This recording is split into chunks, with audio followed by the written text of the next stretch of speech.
A day in my life as a full-time mom. Happy 3.8 follower mga mamshi ko. Thank you po sa pagsuporta sa akin.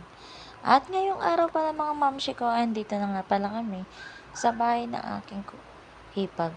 Maraming salamat pala kuya sa pagpatira sa amin dito. At ngayong umaga nga pala mga mamshi ko, yung unang araw namin dito. Kaya ayan, for the saing ng babaeng yan. Sasangagin ko pala muna mga mamshi ko yan. Tira namin kanin kagabi. Dahil napalapis nga pala ang aking luto. Nagbuhay na nga pala ako dyan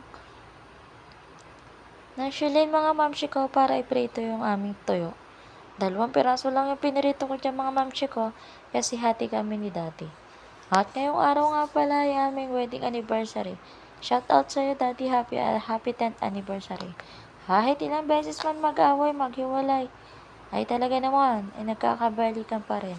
Maraming salamat sa sakripisyo mo. Kahit nga minsan talagang matigas na ulo mo, ay may kaswitan pa rin naman nangyayari sa buhay mo. Ay, ano yun? Pero kahit gano'n, mahal na mahal ka namin ng mga bata. Iingat ka lagi sa trabaho mo. At pagpasensyahan nyo na talaga yung usok sa taas. Ewan ko ba dito sa kawali namin ginagamit ay talaga mang umuusok. At naluto na nga pala yung aming tuyo at ayan. Inango ko na pala mga mamshi ko. At nakapagsigang na pala ako dyan ng sinaing mga mamshi ko. Dahil papasok nga pala sa school yung aking pangalawang anak. Dahil yung panganay ko nga pala mga mamshi ko ay walang pasok. Kaya ayan. For the puyod nga pala muna ako dito mga mamshi ko dahil ang hirap naman magtrabaho, kumilos ng ang buhok ay kalat-kalat. At nilinis ko na pala mga mamshi ko muna dyan yung kawali dahil ako'y magluluto na. Ang hirap naman magluto ng amoy tuyo yung aming paglulutuan. Nilagyan ko ng mantika mga mamshi ko at nilagay ko nga pala dyan yung itlog na babaunin ng anak ko. At nilagyan ko na din ng asin. Ginising ko na pala ng time na yan yung anak ko at pinaliligo ko na siya. At nagwalis-walis na din ako mga mamshi ko.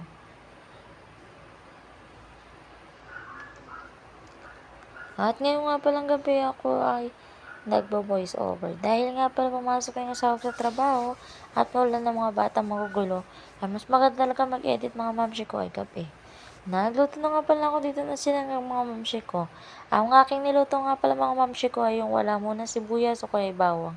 Dahil ayaw talaga ng mga anak ko kainin yun. At ito sinay nga pala dinagdagan ko ng tubig at talaga naman napakatakaw sa tubig pero hindi siya mahilap. Pero okay na din yung mga mamshi ko dahil biyaya yan. Shoutout nga pala sa nagbigay po niyan. Maraming salamat po at God bless you po palagi.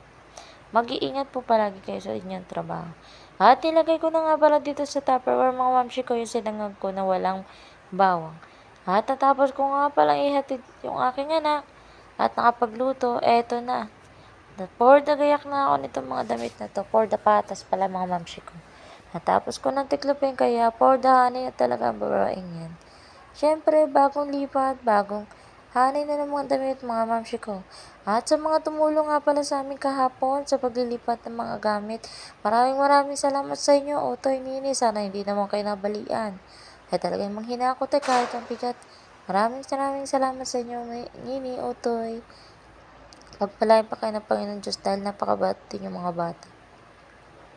At ito nga pala, naglinis na nga pala ako din sa kwarto ni na kuya.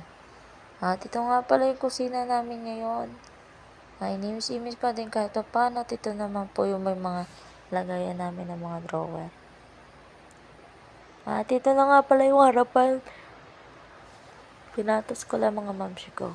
At ako'y nakapaglaban natin ng cover at saka ponda. Yun lang.